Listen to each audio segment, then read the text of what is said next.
guys? Welcome back to another episode of I Tried, where I get outside my comfort zone and try new things for the first time. This weekend, I am in San Diego, California at Operation Black Site, where I'm working with the most elite trainers in the entire world to turn me into a human weapon. They're gonna teach me how to fight and defend myself, so let's go. Operation Black Site brings together different disciplines of protecting yourself, protecting your family, protecting your community. This weekend, I'm pushing every limit, physically and mentally, to turn myself into a human weapon. I'm here at Operation Black Site in beautiful San Diego, where some of the most elite instructors are going to teach me what it takes to defend myself and fight back, all while surrounded by an incredible team of people who know what it takes to push through fear and come out stronger. One day, many years ago, I was walking around Santa Cruz, California, and I was with some people that I trusted. And what happened was we were walking, and a strange man quickly ran up to me and he groped me. Of course, this just felt like a freedom was taken from me. It felt like I was violated and left me extremely just confused and upset and angry and sad. But I think the reason why this was just especially painful for me was because I was walking alongside my then husband, a male family member, and a male best friend. So if there was any moment in my life where I should have felt secure, safe, protected, like people have my back, it would have been in that moment, or at least I thought it should have been in that moment. The most important stuff I teach is what we call the 3 I's: instincts, intuition, and intelligence.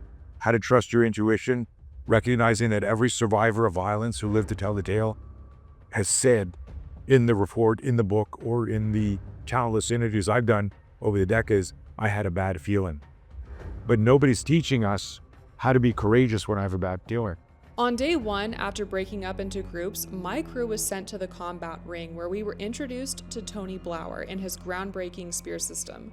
Tony is a self-defense genius. Not only does he teach physical techniques, but he also shows you how to overcome fear, the same kind that left me paralyzed during my attack a few years ago. So there was a magical moment, it was like around 1987, where I'm filming this drill, and every time someone we go like, they go, "Hey, the boss wants his money." We do like these like improv. Boss wants his money, and you go, "Yeah, I need another day." And then the guy go, "Well, head or gut?" And you what? Walk, and you're like, and you'd notice that people are flinching and moving, and I was going, what the hell is that? I knew we flinched, but what I was noticing, and this was the coolest thing, is do a slow punch at me, is that this would happen when we flinch. Anytime the guy would do, it could be a headbutt, it could be an uppercut. When we flinched, the flinch was almost more effective than the classical complex motor skill of like wax on, wax off. And I was fascinated by that, man. I started studying it. And then there's a long story to try and make it shorter, that we figured out a way to convert the flinch into a protective mechanism. And I started looking at, okay, we'd flinch like this, we'd flinch like this. And then I'd say, well, what would happen if we started with our hands here? Could I flinch more effectively? Could I direct the flinch? And it turned into this whole system that we ended up, after the fact, which is kind of cool, creating an acronym. And the acronym, it's called the SPEAR system. And the acronym SPEAR stands for spontaneous protection, meaning the starter response, and then accelerator response. How can I convert this instinctive survival reflex into something protected so that I could control the violence or escape the violence? Just when I thought the training was over, Matt Ortiz stepped onto the mat. A world-class Brazilian jiu-jitsu fighter, Matt pushed us hard, teaching techniques essential for when you get pushed to the ground. At one point, I was struggling with a particular drill, and Evan, my husband and ever the good sport, pretended to be my assailant. I just couldn't get it right on my own. Fortunately, Matt stepped in and showed me exactly how it's done. The coaching here is nothing short of world-class, and it's making me realize that mastering these techniques is not only about physical strength, but also about mental resilience. I know, we're not even day 2. We're not even halfway done with the first day. And this is lots of amazing training to try and remember. There's so many instinctual things that are wrong, I guess, when it comes to defending yourself. And it's these situations where you have to drill into your head the right way to do something, because once you're under that pressure, you know, your brain kicks in, it basically hijacks you, and like you react instinctively. And sometimes that's not always the right way. So this is why we practice repetition here, is because that's how you get better and anchor in the right skills. So hopefully I did all right. As a classic overthinker, this actually was very challenging for me. There's so many aspects of the training that we did today that you can't think, you almost have to feel at the same time. But for me, I intellectualize things. I need to make sure I'm like doing each step correctly, but sometimes you just kind of have to like feel it. And at one point, I'm like not even breathing because I'm so focused on what I'm doing, so I'm like getting gas, I'm lightheaded. It's like I'm not even remembering how to breathe properly because I'm so in my head. So I have to remember that a lot of this is also just feeling and somewhat of an intuition and practicing those skill sets that make sure the right thing is anchored in. So then once you are in those moments, you just do the right thing. After a quick snack and some water to refuel, it was time to hit the shooting range. You know, I've shot guns a couple times in my life, but never in this kind of circumstance where you're maybe under a little bit of pressure and there's more of a skill set that's needed. The only time I've been able to shoot guns is kind of on my own property in Tennessee. I've got someone, it's very just like, calm experience. So I feel like this is going to be a little bit more of a challenge to kind of keep the stressors under wraps. Transitioning from the high-intensity combat drills, I needed to focus on precision and control. At the range, I worked with our instructors to dial in my aim, practicing rapid-fire drills and precision targeting, skills that are crucial for real-world self-defense. It wasn't just about raw power, it was about discipline and clarity of mind. The shift from the combat ring to the shooting range was a welcoming change of pace, and I could feel my confidence growing with every shot. How you feeling so far? I'm feeling good. So I'm feeling more comfortable than I thought I would. Usually firearms and handling guns and any sort of weapons just like naturally makes me a little uncomfortable. So I think right now I feel very calm. I wonder if it's because I just came from, jiu-jitsu and boxing, so I've expended a lot of nervous energy. So now I can just relax. I feel pretty good about this one so far. But let's wait and see what happens when I get in that room. Maybe it's a different story. Now that I have the basics of shooting down, it was time to head into the shoot house. But let me tell you, BJ Baldwin, our firearms coach for the day and 8-time off-road champ, had me freaking out with his intensity and expertise. I wasn't really feeling confident about my shoot house performance, but our time there was up and we had to run off to escape and evade training. So retired SEER specialist, the Air Force, just shy 18 years. My job was to teach people how to prepare for the worst day possible in the worst environments. So worst day is either being taken hostage, captive, through peacetime governmental detention, human trafficking, you name it. I relate that to people who are of influence or affluence.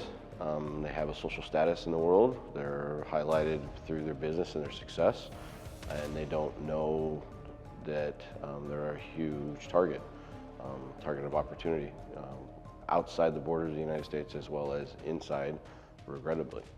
Human trafficking, especially cartels, mafia, all that. Nothing's off the table. It can be a very sick and twisted world. I've seen some things. My job that I worked for, we got to see a lot of the case studies that came in, and we saw the daily occurrences of where people were actually being held hostage, or the ones that we knew about that were had been kidnapped for ransom and all these things. And when it comes down to depending on their motive, I've seen people that have been skinned alive. I've seen people that have been stuffed with drugs inside of walls and houses, much like you see in the movies as well. I've seen people's head cut off with ISIS. We've seen people be held in captivity for years and years and years, and tortured, of course, in many different ways.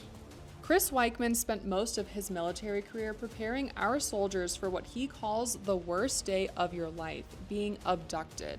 And at Black Site, he relates that to being a person of influence or affluence. The simple reality is that my line of work has made me someone of influence. And the more that he talked about some of the horrible things that he has witnessed in his career, the more that I realized that Black Site is exactly where I needed to be. Chris explained how to position ourselves for different types of tape restraints. After tape, it was zip ties, something slightly more complicated. The simple reality is that we live in a dangerous world. What every instructor drilled into us again and again was that situational awareness is our greatest weapon. Fighting, shooting, and escaping restraints are last resort skills, only necessary when you've already found yourself in the wrong place at the wrong time. By the end of day 1, I was completely exhausted, ready to crawl into bed and bracing myself, because day 2 was going to be even more intense.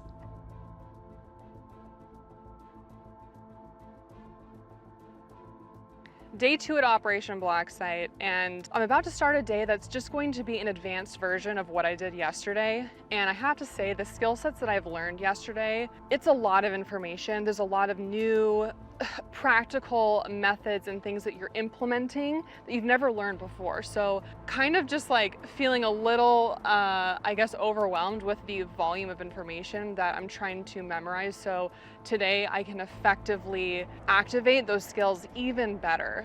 So I'm really excited for this day because I'm able to see if I've been able to anchor in some of the skill sets I learned from yesterday and apply it to today and really make this time here valuable and worth it. I came here because I want to be able to defend myself. I came here because I want to be able to protect myself and my loved ones.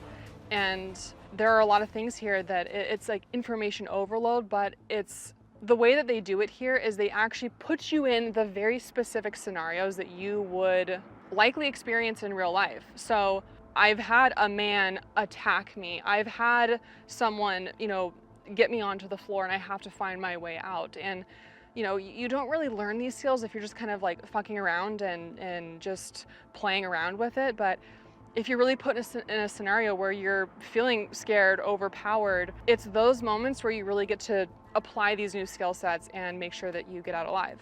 One of the most in-depth trainings that I did yesterday was something called spear training. And this turns out quite a simple method that we can all learn. However, you're leveraging your instincts to protect yourself, which I loved because I was able to use something that is already innate, but kind of give it extra power to be able to have more of an impact of the desired outcome. So the origins of spear are the natural human reflex. We all have it. When something comes, pummeling towards your face, you naturally do things to be able to protect your head or whatever. So that was really cool. And what I was able to learn yesterday was the fact that I can leverage these instincts and these reflexes to be able to protect myself too. After going through about 3 hours of spear training, I feel like I have more skill sets to be able to protect myself. Actually, during that class, I emotionally and mentally went to that exact same place that happened when I was walking and a man approached me and groped me.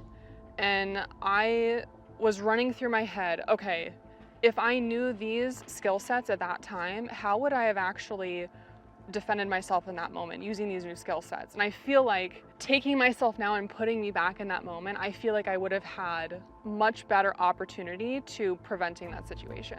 Yesterday, we also handled firearms, and I would say that that has been the longest time period that I've had a gun in my hand. Times where I've shot in the past, it was just for a minute as you're, passing around to other people, but this, I really got to feel comfortable using a gun, learning how to handle it properly and safely too, and I liked it. I actually feel very empowered.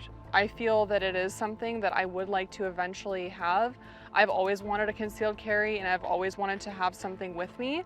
And I think that I never really pulled that trigger, pun intended, because having a gun on me always felt like so much energy to carry that with you and just kind of, it's just like a big thing right here. It means a lot. And so I just didn't know if I had the confidence back then to be able to carry something like that with me consistently. But now, I love handling them. I love holding them. I feel powerful. I feel empowered. So I think I might, explore a concealed carry at a certain point soon. The night before, I sat in on a talk by Walter O'Brien, a literal genius, the kind of mind that doesn't just think outside the box, but redesigns the entire box itself. And honestly, it absolutely blew my mind. This wasn't just another motivational speech, it was a cold, hard dose of reality, a deep dive into intelligence, security, and how we unknowingly put ourselves at risk every single day. Hi, I'm Walter O'Brien. My company's called Scorpion. Scorpion, the TV show, is inspired by my life story. My name is Walter O'Brien. I have the fourth highest IQ ever recorded, 197. Einstein's was 160. When I was 11, the FBI arrested me for hacking NASA to get their blueprints from my bedroom wall. Now, I run a team of geniuses tackling worldwide threats only we can solve. On CBS. I'm here at Black Site. I've attended this multiple times and been a speaker. And last night I was speaking to the group about protecting yourself goes far further than just physical protection. We have special ops and Navy SEALs folks here that are more qualified to speak to that than I am. But extending that out to lawsuits, prenups, divorces, intellectual property theft, bad employees, background checking people, understanding where your money is, understanding what's going on with your investments, protecting yourself in all of those areas, eliminating single points of failure. What if the main IT person in your company gets brain fog or hit by a bus and loses all the passwords or the source code? So it's something we do for our clients at conciergeup.com is go through all the different aspects of what could go wrong in their life. And we de-risk their life to make sure they can't take any steps backwards. They've worked hard to get where they're at. More money won't make a huge difference going forward, but less money would have a massive impact on their lifestyle. So it makes sense to focus on that. Once that's all secured, then going forward, looking at good relationships, engineering friendships, how you engineer and understand your own happiness, and anchoring your happiness to external factors that are measurable, stops happiness being delusion. So those are all the things we cover here at Black Site. When you start off in life, if you don't come from money, then you don't even really have to think about life's purpose a lot. Your focus is survival, paying the rent. If you manage to get successful at that, you get to a point where you're not worried about paying the rent anymore, or you think you're not, then it's worth doing some calculations. And these can be done very quickly with a spreadsheet, which is how long are you going to live, how much do you spend per year, and if you add 4% inflation to that, what's the rest of your life going to cost? Then factor in what's it going to cost to put your kids through college or buy them their first house or make the first down payment. Until you figure all that out, you don't know if you're not going to be homeless, because we will live longer, maybe 90, maybe 110. And if your retirement planning assumes that you're out of here at 75, you could be wrong by quite a few decades. Having that peace of mind, knowing that you've got a runway for the rest of your life, then allows you to start focusing on other things in life, your ego, your self-worth, your contribution back to society, having real friends and real relationships with a zero reciprocation gap, meaning you're giving as good as you're getting. All of these things become very important on what matters in your happiness. Now, your happiness is generally going to be a bit of a roller coaster anyway. So if you use the analogy of happiness from 1 to 10, you don't necessarily want to get to 10, because being human means your 10 becomes your new 7 when you get used to it. What you want to do is bounce between 7 and 10, rather than bounce between 10 and 0, because no one needs that level of stress and anxiety. So creating a watermark at about 7 of solid things. You keep the same friends, you keep the same relationships, you keep the same assets in your life, and basically nothing goes wrong with your baseline, allows you to really engage and enjoy life with a little roller coaster and not a big one. The Scorpion as a company, conciergeup.com, has been around 30 years now. And it's a collection of high IQ people managed by high EQ, or emotional intelligent people. So it's a think tank. Fortune 1000 companies and governments have used us for years to think through and solve difficult problems. And about 15 years ago, we opened that up to the public. And if the public have a problem, usually more than $10,000 budget to go with it. And this could be divorces, nasty lawsuits, digital forensics, being hacked, physical security, digital security. These are all problems that we get every week. And we put the best people on it and project manage it to resolution. Sometimes it's not a problem, it's an opportunity. You have an idea for a new device or a new invention, and you need someone to think it through with you and say, is this a good idea or not? Who should manufacture it? How much money should I put into it? When should I break even? What should I charge for it? And it's hard to answer all those questions on your own. But when you have the experience we have of having worked on 12,000 projects over the years, we've got checklists and we've learned where all the problems can be. So that can be really useful, knowing what could go wrong and what you need to protect against. People come to us with all kinds of amazing requests of things they'd like us to look into. Sometimes medical mysteries, sometimes legal issues that everyone else has given up on. And sometimes they want to create their own TV show like we did. So whatever the problem is, as long as it's a funded problem, then you can go to conciergeup.com, type in your problem. We say if you want to search something, put it in Google. If you want it to happen, put it in Concierge Up. It's rare to hear someone speak and feel like they're completely rewriting the way you see the world. But that's exactly what happened. And after last night, I knew one thing for sure. I had a lot to think about. But thinking would have to wait. It was time to get back on spear training with Tony, but not before Steve Eckert, maybe one of the most intense people I've ever met, got us warmed up. I like to tell people I'm the asshole you need in your life. I'm the one that's going to tell you the shit that you need to hear, not just the things you want to hear. Because I think that's where self-leadership starts with real deep self-reflection, by having self-discipline. Because everyone wants to be a leader. Everyone says they're a leader just because they have some followers on the internet, or maybe just because they have kids, but that doesn't make a leader. In order to be a leader, you need to first lead yourself so that you earn the right to lead other people, other men, your kids, your family, other people looking to learn, like the men behind me. Steve's intensity set the tone for day 2. There was no taking it easy, no familiarity breeding contempt.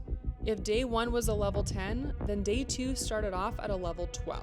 Tony dove straight into a rapid-fire recap of the spear system, the close quarters defense technique designed to give you just enough control to create an opening and get to safety. We drilled, we reset, we drilled again. This wasn't about looking good, this was about making sure our bodies reacted without thinking, because in a real fight, hesitation gets you hurt. And then we moved on to the next scenario, something way more intense. Because what do you do when someone puts a gun in your face? Hearing Tony's stories made me realize just how sheltered I've been from the real violence of the world, and that scared the hell out of me. Because out here, no one is going to give you a second chance. Then Dan jumped in. If we thought we were going hard before, we were about to get a serious reality check. Because the truth is, violence isn't controlled. It's fast, chaotic, and merciless. And these coaches weren't here to make us comfortable. They were here to make sure we survive. We drilled, we messed up, we drilled again. Every mistake, another reminder that in real life, there are no do-overs. Then it was back to the ground. Because let's be honest, most fights don't stay standing. And if you find yourself on the floor with an attacker, you'd better know how to fight your way out. I knew I needed to push myself because in real life, my attacker wouldn't be my size. They'd be bigger, stronger, and relentless. So the coaches didn't hold back. They pushed me hard. They put me in the worst possible positions and made me fight my way out. 3 hours, nonstop. My body was done. My mind was wrecked. And I had never been more awake. While everyone else was taking a break, I knew I had to push myself. I could eat later, but right now it was time to level up. I asked Dan, a career Navy SEAL, to run me through the shoot house. Because let's be real, if you're going to learn, you might as well learn from the best of the best. We started with a partner drill, a scenario that's every woman's worst nightmare. 2 women coming home and finding someone inside. This wasn't just about firing rounds, it was about decisiveness, awareness, and control. Every move had to be fast and calculated. Hesitation wasn't an option. It was time for the solo mission. Just me, my weapon, and the unknown waiting behind every door. Watching Dan move through the house was like watching something next level, a masterclass in control and precision. He's trained for decades to become the best of the best. But for me, this was an exercise in distilling years of experience into a single hour. Intense, overwhelming, and absolutely profound. I walked in hoping to learn. I walked out way more confident. This wasn't just about shooting, this was about owning the space, staying sharp, and making every move count. And trust me, after that, I'll never look at a doorway the same again. Maybe it's the energy of this place, maybe it's the high intensity, but while everyone else was taking their time in the shoot house, I decided to push myself even further.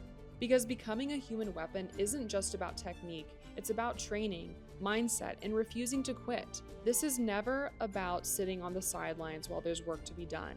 It's about showing up, putting in the reps and building a body and mind that won't break. Earning your freedom comes with discipline. It comes with effort. And it sure as hell doesn't come from standing still. Yesterday was about breaking restraints, duct tape, zip ties, even handcuffs. If you were ever captured, you had to know how to get out. Today, Chris upped the ante. While every other instructor pushed physical limits, Chris pushed mental ones. Because situational awareness, that's your first line of defense. But if you ever get taken, that's when you need to be trained. It's not about escaping, it's about controlling fear. It's about shutting down the panic, thinking logically, recognizing opportunities, and having the will and patience to seize them. In short, it's really about earning your freedom. After an hour of lectures, Chris put me through one of the most intense experiences of my life. He taped my hands together, and then he threw me in the trunk of a car. It was completely dark, and after a second, I forgot this was a drill. I started panicking.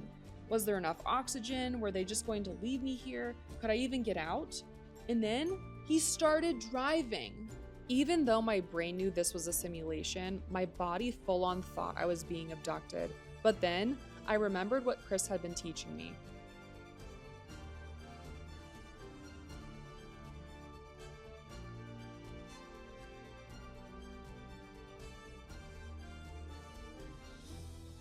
That was nuts. Even though this is, a simulation, it's not like a real thing. I had a moment in there where I'm like, wait a second, I can't see anything, my hands are tied up, this is an enclosed space, it's completely dark, boy, there's oxygen in here, I don't know, like, you kind of have to come back to your breath, and that was kind of scary, I'm not gonna lie. Like, I could see how it's good to simulate those situations so you understand how to keep yourself calm and kind of like work your way and manage stress, which I will admit I don't think I'm the best at doing. So the minute I got in there, I was like, I kind of regret this, to be honest. But look at that, I got out. What I did to get out was I actually took my little like clubbed hands and wedged the glow-in-the-dark pulley between my knee and my little like club fist here and pulled it, and that's what got it out. But that would have been really tough to try and get this off. In the back of a dark trunk, very small space. It felt like there was no oxygen, but maybe that was just my anxiety. So I did it. I rubbed up against some concrete and broke free. So I'll call that a win.